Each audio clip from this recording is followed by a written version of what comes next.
და ბოლოც კიდე ერთი ვიპოვე და ვეღარ აუარე გვერდი, ამიტომ მოდით ყველაზე მაგარი პროფესია ქალისთვის.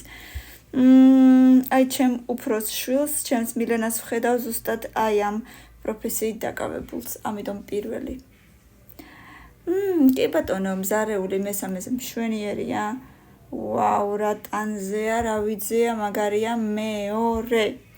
მასწავლებელი, სუპერ პუპერ. ეს ვინ არის? რაღაცა ოფის მენეჯერია, მე მგონი მშვენიერი მეოთხეზე.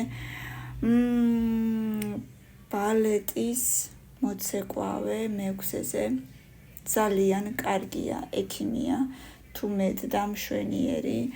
ეს არის ლაბორანტი, ქიმიკოსი სავარაუდოდ. მეცხრეზე იქნება სტიუარდესა და მეათეზე იქნება ინფლუენსერი ან რა ვიცი. რაღაცა ვიდეო მეიკერი. კარგია, მშვენიერია მეგობრებო, მე მგონი ყველა პროფესია მშვენიერია, მეათეზე ინფლუენსერი მხოლოდ მაგიტო დავაყენე, რომ სხვა ადგილი არ მქონდა, თორემ უფრო ზემოთაც დავაყენდი. ბევრი ლაიქები და კომენტარები ძალიან მიყვარხართ. მადლობა, რომ ჩემთან ერთად ხართ დროებით.